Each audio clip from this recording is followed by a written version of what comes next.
ಚುನಾವಣಾ ಪ್ರಚಾರ ಮಾಡ್ತಿರೋದು ನೋಡಿದಾಗ ಈ ಕ್ಷೇತ್ರಗಳಲ್ಲಿ ಏನು ಅಭಿವೃದ್ಧಿ ಮಾಡ್ತಾ ಇದ್ದೇವೆ ಅಂತಕ್ಕಂಥ ಒಂದೇ ಒಂದು ಶಬ್ದವೂ ಇಲ್ಲ. ವೈಯಕ್ತಿಕವಾದಂಥ ಟೀಕೆ ಟಿಪ್ಪಣಿಗಳಿಗೆ ಮಾತ್ರ ಸೀಮಿತವಾಗಿದ್ದಾರೆ. ಐಂದ ನಾಯಕರು ಅಂತಾರೆ, ಐಂದಾನ ಉಳಿಸಿದೀನಿ ಅಂತಾರೆ. ನನ್ನ ಬಿಟ್ರೆ ಯಾರು ಇಲ್ಲ, ನಾನೇ ಐಂದ ನಾಯಕ ಅಂತ ಹೇಳ್ತಾರೆ. ನಿಮ್ಮ ಕುರ್ಚಿ ಅಳ್ಳಾಡಕ್ ಶುರುವಾದಾಗ ಐಂದ ಅಂತೀರಿ, ಕುರ್ಚಿ ಅಳ್ಳಾಡದ್ ನಿಂತಾಗ ಐಂದ ಮರ್ತೇ ಹೋಗುತ್ತೆ. ಇನ್ನೊಬ್ಬ ಮಗನಿಗೆ ಪಾಲಿಟಿಕ್ಸ್ ಗೊತ್ತಿಲ್ಲ, ಎಲ್ಲೋ ಅವ್ರನ್ನ ಯಾತಿಗೆ ಪಾಲಿಟಿಕ್ಸ್ ತಂದ್ರಿ? ಅದು ಕುಟುಂಬ ರಾಜಕಾರಣ ಅಲ್ವಾ? ಅಪ್ಪಯ್ಯ ನಾನು ಹೇಳಿದ್ದು 6 ಅಲ್ಲ 5 ಹೇಳಿದ್ದು ಅಂತ ಏನ್ ಹೇಳಿದ್ರು?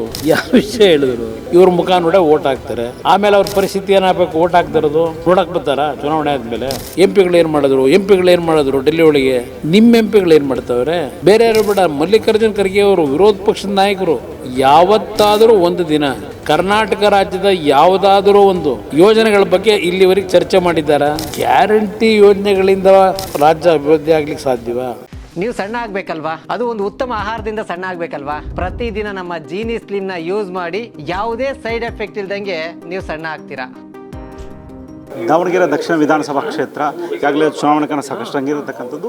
ಮಾಜಿ ಮುಖ್ಯಮಂತ್ರಿಗಳು ಹಾಲಿ ಕೇಂದ್ರ ಸಚಿವರು ನಮ್ಮ ಜೊತೆ ಇದ್ದಾರೆ, ಕುಮಾರಸ್ವಾಮಿ ಅವರು. ಅವ್ರನ್ನೇ ಮಾತಾಡಿಸ್ತೀನಿ. ಸರ್, ಈ ಬಾರಿ ಚುನಾವಣೆ ಕಾವು ಹೇಗಿದೆ ಸರ್? ನಮ್ಮ NDA ಅಭ್ಯರ್ಥಿ ಪರ ಮತಯಾಚನೆ ಮಾಡಲಿಕ್ಕೆ ಬಂದಿದೆ. ಈಗಾಗಲೇ ಈ 2 ವಿಧಾನಸಭಾ ಕ್ಷೇತ್ರಗಳ ಉಪಚುನಾವಣೆ ಎರಡೂ ಕಾಂಗ್ರೆಸ್ಸು ಮತ್ತು NDA ಪಕ್ಷದಿಂದ ಭಾಳ ದೊಡ್ಡ ಮಟ್ಟದ ಪ್ರಚಾರಗಳು ನಡೀತಾ ಇದೆ. ಈಗಾಗಲೇ ಒಂದು ಅರ್ಧ ದಾರಿ ಸಾಗಿದ್ದೇವೆ.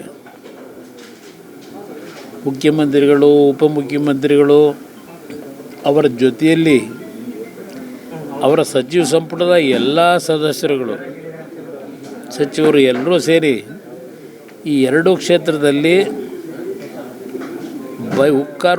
ಹುಕ್ ನಾವು ಗೆಲ್ಲೇಬೇಕು ಅಂತೇಳಿ ಭಾಳ ಶ್ರಮ ಅವರು ಏನಾಗ್ತಾ ಇದ್ದಾರೆ ನೋಡ್ತಾ ಇದ್ದೇನೆ. ಆದರೆ ಅವರು ಚುನಾವಣಾ ಪ್ರಚಾರ ಮಾಡ್ತಿರೋದು ನೋಡಿದಾಗ ಈ ಕ್ಷೇತ್ರಗಳಲ್ಲಿ ಏನು ಅಭಿವೃದ್ಧಿ ಮಾಡ್ತಾ ಇದ್ದೇವೆ ಅಂತಕ್ಕಂಥ ಒಂದೇ ಒಂದು ಶಬ್ದವೂ ಇಲ್ಲ. ವೈಯಕ್ತಿಕವಾದಂಥ ಟೀಕೆ ಟಿಪ್ಪಣಿಗಳಿಗೆ ಮಾತ್ರ ಸೀಮಿತವಾಗಿದ್ದಾರೆ.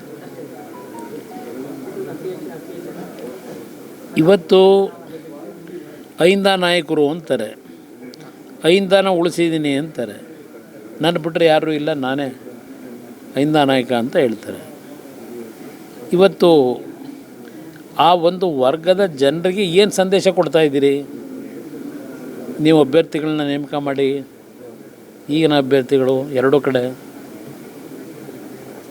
ನಿಮ್ಮಲ್ಲಿ ಈ ಬೂಟಾಟಿಕೆ ಇದೆಯಲ್ಲ, ನಿಮ್ಮ ಕುರ್ಚಿ ಅಳ್ಳಾಡಕ್ಕೆ ಶುರುವಾದಾಗ ಐಂದ ಅಂತೀರಿ, ಕುರ್ಚಿ ಅಳ್ಳಾಡೋದು ನಿಂತಾಗ ಐಂದ ಮರ್ತೇ ಹೋಗೋದು ನಿಮಗೆ.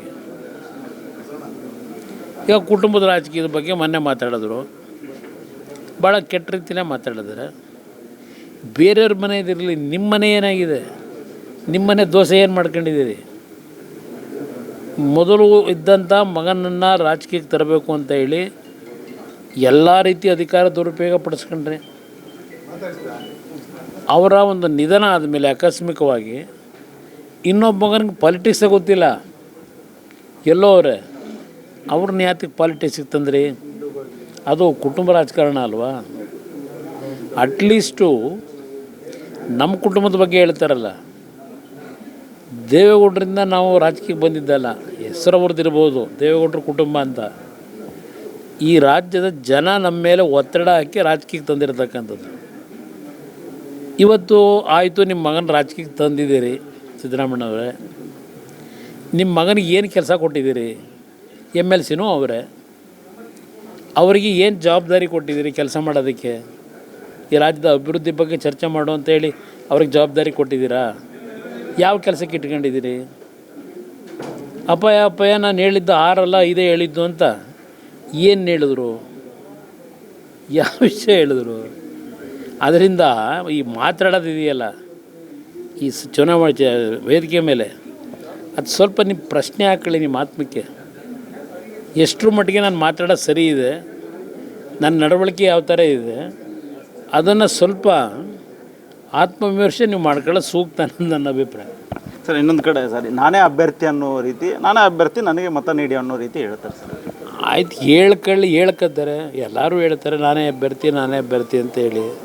ಆಯ್ತಪ್ಪ, ಇವರೇ ಅಭ್ಯರ್ಥಿ, ಇವ್ರ ಮುಖ ನೋಡೇ ಓಟ್ ಹಾಕ್ತಾರೆ. ಆಮೇಲೆ ಅವ್ರ ಪರಿಸ್ಥಿತಿ ಏನಾಗಬೇಕು, ಓಟ್ ಹಾಕ್ದಿರೋದು ನೋಡಕ್ಕೆ ಬರ್ತಾರ ಚುನಾವಣೆ ಆದಮೇಲೆ. ಚುನಾವಣೆ ಆದಮೇಲೆ ಆ ಜನ ಪಾಪ ಹಳ್ಳಿ ಜನ ಅವರೆಲ್ಲೋ ಅಲ್ಲೇ, ಇವರೆಲ್ಲೋ ಎಲ್ಲ. ಅದರಿಂದ ಇಲ್ಲಿ ಜನ ತೀರ್ಮಾನ ಮಾಡಬೇಕಾದ್ರೆ ಇವತ್ತು ಯಾರು ನಿಜಕ್ಕೂ ಜನಗಳ ಪರವಾಗಿ ಕೆಲಸ ಮಾಡ್ತಾರೆ ಅದನ್ನು ನೋಡಿ ಅದ್ರ ಮೇಲೆ ಮತ ಕೊಡಿ. ನಾನು ಜನತೆಗೆ ಮನವಿ ಮಾಡೋದು. ಇವತ್ತು ಕೇಂದ್ರ ಸರ್ಕಾರದ ಮೇಲೆ ಗೂಬೆ ಕೂರಿಸ್ತಾಯಿದ್ರು ಅಪ್ಪರ್ ಭದ್ರದ್ದು. ಆ ಅಪ್ಪರ್ ಭದ್ರ ಶುರು ಮಾಡಿದ್ದು BJP JDSನ ಸಮ್ಮಿಶ್ರ ಸರ್ಕಾರದಲ್ಲಿ. ನಾನು ಮುಖ್ಯಮಂತ್ರಿ ಇದ್ದಾಗ, ಯಡಿಯೂರಪ್ಪನವರು ಉಪಮುಖ್ಯಮಂತ್ರಿ ಇದ್ದಾಗ 4,500 ಕೋಟಿಗೆ ಕ್ಯಾಬಿನೆಟಲ್ಲಿ ಅಪ್ರೂವ್ ಕೊಟ್ಟಿದ್ದದು ಅಪ್ಪರ್ ಭದ್ರಾ ಪ್ರಾಜೆಕ್ಟು. ಆ ಪ್ರಾಜೆಕ್ಟು ಸುಮಾರು 550-600 ಕೆರೆಗಳಿಗೆ ನೀರು ತುಂಬಿಸ್ತಕ್ಕಂಥ ಯೋಜನೆ. ಅದನ್ನು ಈಗ 28,000 ಕೋಟಿಗೆ ತಗೊಂಡು ಹೋದ್ರಿ. ಕೇಂದ್ರ ಸರ್ಕಾರದ ಮುಂದೆ ಮನವಿ ಕೊಡಬೇಕಾದ್ರೆ ಹಲವಾರು ನ್ಯೂನತೆಗಳು ನಿಮ್ಮದು.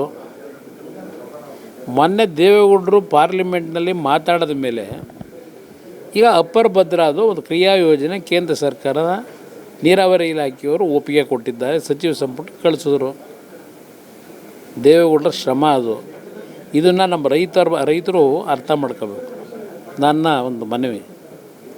ಇನ್ನದು ಯಾವುದೋ ಎತ್ತಿನೊಳೆ 8,000 ಕೋಟಿ ಶುರು ಮಾಡಿದ್ದೀಗ 33,000 ಕೋಟಿಗೆ ಹೋಗಿದೆ.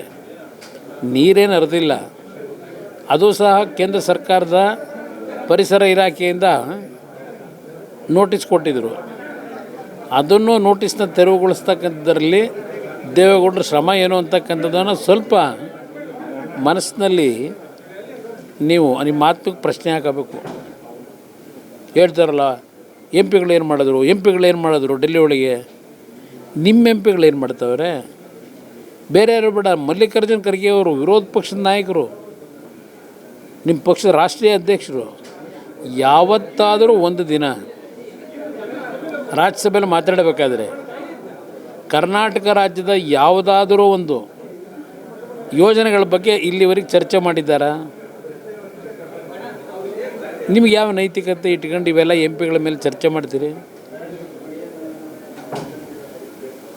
ಇದರಿಂದ ಇಲ್ಲಿ ಚುನಾವಣೆ ಸಂದರ್ಭದಲ್ಲಿ ಯಾವುದೋ ಸಂತೆ ಭಾಷಣ ಮಾಡೋದು ಬೇರೆ, ಜನ ಕೊಟ್ಟಂಥ ಅಧಿಕಾರನ ಬಳಕೆ ಮಾಡ್ಕೊಂಡು ಒಳ್ಳೆಯ ಆಡಳಿತ ಕೊಡ್ತಕ್ಕಂಥದ್ದು ಬೇರೆ. ಅದು ಇಲ್ಲ ಈ ಸರ್ಕಾರದಲ್ಲಿ, ಯಾರು ಕಾಣಲಿಕ್ಕೆ ಸಾಧ್ಯ ಇಲ್ಲ. ಕೆಲವೊಂದು ಕಡೆ 100 ಕೋಟಿ ಅನುದಾನ ಕೊಟ್ಟಿದ್ದೇನೆ ಆ ಕ್ಷೇತ್ರಕ್ಕೆ. ಅದಾದ ನಂತರ 5 ಗ್ಯಾರಂಟಿ ಯೋಜನೆಗಳ ಬಗ್ಗೆ ಹೇಳ್ತಾರೆ ಸರ್.